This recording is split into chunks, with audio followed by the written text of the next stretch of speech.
Bismillahirrahmanirrahim. Alhamdulillahil aliyyil wassalatu wassalamu ala nabiyil wa ala alihi wa ashabihi wa man salaka thariq. Yang saya hormati Ketua Fraksi PKS DPR RI Bapak Dr. Baini MA dan segenap pimpinan PKS, para narasumber, saya Profesor Azumadi, atau segenap peserta baik tokoh dan kader PKS maupun para pimpinan ormas-ormas Islam dan organisasi-organisasi kemasyarakatan lain. Assalamualaikum warahmatullahi wabarakatuh. Waalaikumsalam warahmatullahi wabarakatuh.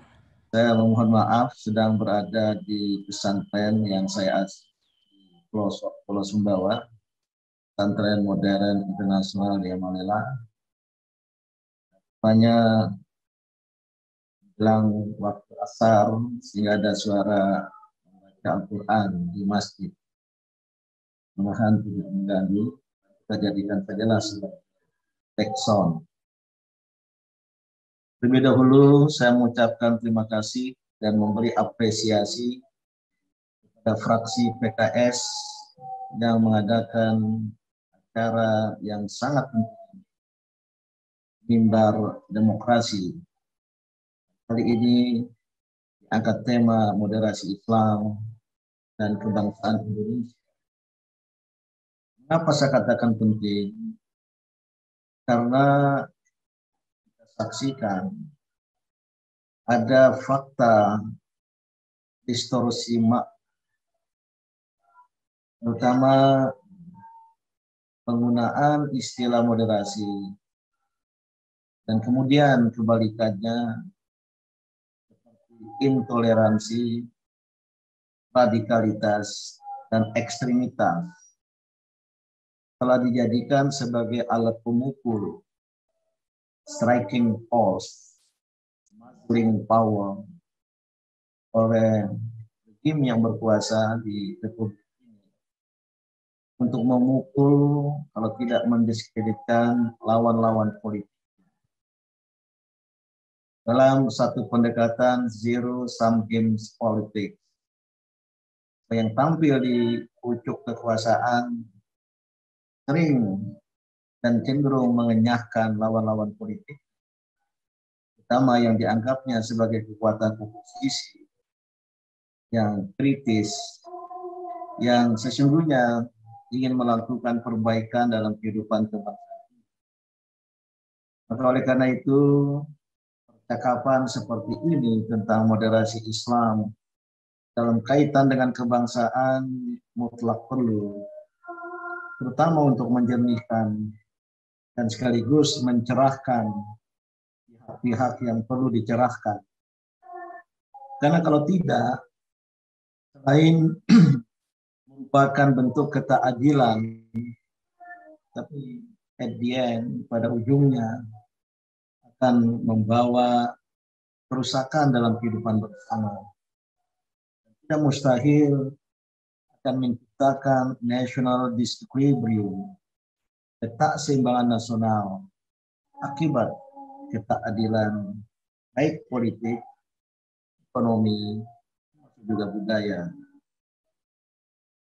Sebenarnya moderasi kaitan dengan Islam tidak terlalu pas karena mengandung reduksi terhadap Islam yang lebih luas dari sekedar the moderate religion. Apalagi moderasi yang saya pahami dalam bahasa Inggris dan diadopsi ke dalam bahasa Indonesia mengandung dimensi pengertian yang lemah dan cenderung kompromis dan cenderung mengesahkan secara permisif bukan keburukan, bahkan juga kemungkaran-kemungkaran yang ada dalam kehidupan. Maka saya termasuk yang tidak. Kalau diksi moderasi beragama, moderasi Islam ini yang dipakai dan diarus utamakan terakhir ya, menjadi agenda pemerintah lewat Kementerian Agama. Yang bersama dengan itu yang juga dikembangkan istilah radikal dan radikalis,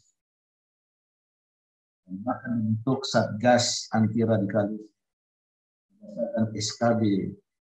Padahal kalau dirujuk ke undang-undang yang ada, pertama Undang-Undang Nomor Sekian tahun 2018 kalau tidak salah tentang terorisme, bahasa yang dipakai dalam undang-undang itu adalah radikalisme terorisme. Jadi radikalisme dikaitkan dengan terorisme. Yang sekarang dikembangkan gradasi menjadi radikalisme keagamaan, radikalisme politik yang hanya, mohon maaf, dan tapi izinkan saya. Nah, inilah yang kita hadapi sekarang. Maka dalam konteks Islam, kita sudah mengembangkan sebuah istilah yang tengah kita populerkan, yaitu wasatiyah Islam. Yang sebelumnya Islam wasatiyah, dan bahkan Musyawarah Nasional Majelis Ulama Indonesia tahun 2015 sama akhiri amanat sebagai ketua. Angkat tema dengan Islam wasatiyah dan Indonesia yang bermarwah. Ada 12 kriteria Islam wasatiyah yang dipakai waktu itu, yang dihasilkan oleh Musyawarah Nasional MUI. Selain ya, 3 yang sudah populer dan menjadi kriteria dari Ahlus Sunnah wal Jamaah atau Aswaja yang dikembangkan oleh kawan-kawan dari Nahdlatul Ulama, yaitu tawasud, tawazun, tasamu. Kemudian kita kembangkan jadi 12, dan inilah yang kita ajukan pada sebuah forum akan bersama bertajuk High Level Consultation of World Muslim Scholars on Wasatiyah Islam, yang dihadiri tak kurang dari 150 tokoh ulama dan cendekiawan muslim dari 43 negara di dunia ini, dengan pidato kunci dari Syekh Al-Azhar Al-Ustaz Dr. Ahmad Muhammad Al-Thayyib, yang waktu itu Profesor Dr. Azumadi Azra menjadi ketua panitia pengarah.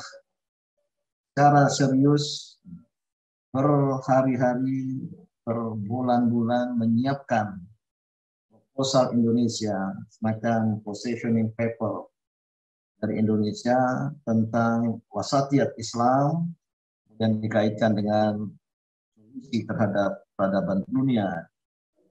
Dan mulai kita ajukan ke forum atau pertemuan puncak para ulama dan cendekiawan muslim tadi, yang setelah didiskusikan 3 hari berturut-turut, para ulama dan cendekiawan muslim kemudian bersepakat melahirkan Bogor Message, pesan Bogor, yang di dalamnya cukup 7 kriteria utama dari wasatiyat Islam. Yang pertama, al-iqtidal, menegakkan keadilan terhadap diri sendiri, terhadap orang lain, termasuk di dalam kehidupan kebangsaan dan kenegaraan. Bersikap tegak lurus terhadap keadilan. Yang kedua, at-tawazun, keseimbangan, at-tasahmu, toleransi, asyura, cenderung untuk bermusyawarah dan menyelesaikan masalah, al-islah, melakukan perbaikan, perdamaian dan kehidupan bersama. Yang keenam, al-qudwah, kepeloporan dalam melakukan al-islah tadi itu. Dan yang ketujuh, al-muwaqanah, kewargaan atau citizenship. Inilah yang menjadi ciri dari ummatan wasatah yang perlu kita persaksikan pada seluruh manusia. Litakunu syuhada 'alan nas, untuk kita beri bukti pada Indonesia. Oleh karena itu, Islam lebih merupakan agama wasat, agama yang berpegang pada nilai-nilai jalan tengah tadi. Hingga wasatiyat Islam susah untuk makan ke dalam bahasa lain. Ke dalam moderate and moderation terdapat reduksi. Sekarang iklan Muslim di Malaysia, Hashim Kamali, menggunakan istilah justly balance. Walaupun demikian, keadilan yang berkeseimbangan juga muncul. Mungkin kita gunakan istilah generik, jalan tengah Islam, tentu dengan 7 kriteria tadi. Yang sesungguhnya umatan wasatun adalah umat yang lembek, yang lemah, umat yang kuat, apalagi dengan menegakkan al-i'tidal sebagai kriteria utama. Kita tetap bertoleransi, baik ekstra agama, maksudnya antar umat beragama, intra agama.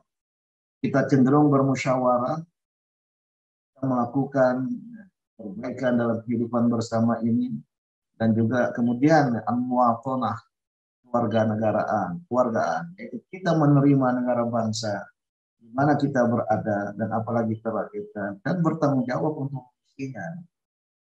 Ini sesungguhnya inline dengan sikap dan pandangan tadi disebutkan dari Muhammadiyah yang diputuskan dalam muktamar tahun 2015 di Makassar, yang pernah saya pidatokan 2012 di gedung MPR waktu itu maupun Mas mengundang, yaitu negara Pancasila sebagai darul ahdi wasyahada. Wasyahada mengandung pengertian kita memberikan kesaksian umat Islam yang berjasa besar dalam pembentukan negara, dalam penegakan negara ini juga bertanggung jawab. Nah, ikhwan akhwat semua, nilai-nilai inilah yang dalam pembacaan saya, pemahaman saya, telah bersenyawa dengan keindonesiaan kita. Telah disenyawakan ke dalam kebangsaan dan kenegaraan kita. Maka Pancasila yang telah disepakati menjadi dasar negara, philosophical foundation, Grundslag, yang menjadi filsafat dasar kenegaraan dan kebangsaan kita. Kalau dibedah dari sila-silanya jelas menunjukkan paradigma wasatiyat, ketuhanan, kemanusiaan, persatuan, apalagi kerakyatan, musyawarah, dan keadilan sosial. Kalau memakai seperti kata filsafat, ketuhanan dan kemanusiaan yang adil dan beradab menyatu, itulah semacam ontologi. Kemudian ada kerangka epistemologi, persatuan dan permusyawaratan dalam kerakyatan, yang kemudian melahirkan paradigma etis. Itulah keadilan sosial. Muaranya harus tampil dan menampilkan keadilan. Al-adalah asyamila li syurutiha. Al-adalah al-jami'a li syurutiha. Sebagai istilah dari para pemikir politik Islam, ya, dari Al-Mawardi, maksudnya Al-Farabi. Dan inilah yang harus menjadi esensi dari negara Indonesia, karena bisa diperdebatkan apakah Indonesia dengan pembukaan Undang-Undang Dasar 45, Indonesia yang merdeka, bersatu, berdaulat, adil dan makmur adalah welfare state, negara kesejahteraan. Saya lebih pada negara yang tidak cukup dengan negara kesejahteraan, seperti yang diungkapkan dalam pemikiran politik Islam adalah as-sa'adah. Sa'adatul darain, yaitu kebahagiaan, as-sa'adah di dunia dan di akhirat. Al-Farabi Madinatul Fadilah sebagai negara utama. Ini yang menjadi cita-cita sosial dan politik kita, yang sebenarnya di dalam pembukaan Undang-Undang Dasar sudah termaktub. Ini kembali dasar negara kita, dan saya selesaikan. baik Pancasila maupun Undang-Undang Dasar 1945 sangat dapat kita pertahankan dan kita simpulkan sebagai manifestasi dari wasat. Di moderasi Islam atau jalan tengah Islam itu sudah senyawa dalam wawasan kebangsaan dan kenegaraan kita. Dan termasuk Undang-Undang Dasar 1945. Dulu ada pernah mahasiswa kita, Prof. Fadi Agra, menulis disertasi di Sarjana UIN, membandingkan konstitusi dari 3 negara Islam, ada Turki, ada Pakistan, dan Undang-Undang Dasar 1945. Yang menyimpulkan Undang-Undang Dasar 1945 Konstitusi Indonesia ini yang lebih dekat dan mencerminkan wasatiyat. Nah, oleh karena itu saya kira perjuangan umat Islam baik lewat partai-partai politik Islam maupun lewat organisasi-organisasi Islam haruslah mengawal dan mengukuhkan negara Republik Indonesia, negara kesatuan Republik Indonesia yang berdasarkan Pancasila tetap pada wajahnya yang wasati tadi, yang beririsan dengan Islam. Maka Pancasila yang meletakkan ketuhanan yang Maha Esa sebagai mahkotanya, dan diperjelas oleh pasal 29, negara berdasarkan ketuhanan yang Maha Esa, maka tidak mungkin dan tidak boleh Pancasila disapih dari agama. Pada saat yang sama, tidaklah arif dan sangat sesat jika agama ingin dipisahkan dari Pancasila. Dan inilah masalah Indonesia, kita terlalu mudah mengklaim diri sebagai pendukung Pancasila, pendukung Bhinneka Tunggal Ika, padahal pada saat yang sama, dia tidak berperilaku Pancasilais, dia tidak menampilkan wawasan Bhinneka Tunggal Ika. Ini yang saya kira berbahaya ketika Pancasila ingin diklaim dengan monopoli makna dan tafsir lewat lembaga negara yang dibentuk untuk itu. Dan apalagi jika ada produk hukum dan perundang-undangan yang tiada lain adalah mendowngrade Pancasila itu seperti pada RUU HIP. Dan inilah yang harus dicegah, karena distorsi makna yang saya sebut di awal tadi itu tidak mustahil akan melencengkan, menyimpangkan arah dari kehidupan nasional. Maka cakapan seperti ini, generasi Islam, jalan tengah Islam, wasatiyat Islam, dan kehidupan kebangsaan kita ini yang sangat-sangat inherent, sangat-sangat melekat, harus terus kita kawal. Pertama di tengah runtuhnya kiblat bangsa. Karena yang terjadi sekarang ini adalah deviasi, distorsi, dan disorientasi kehidupan nasional kita dari nilai-nilai dasar. Lahirlah produk politik, ya segera saya selesaikan, produk politik yang juga rusak.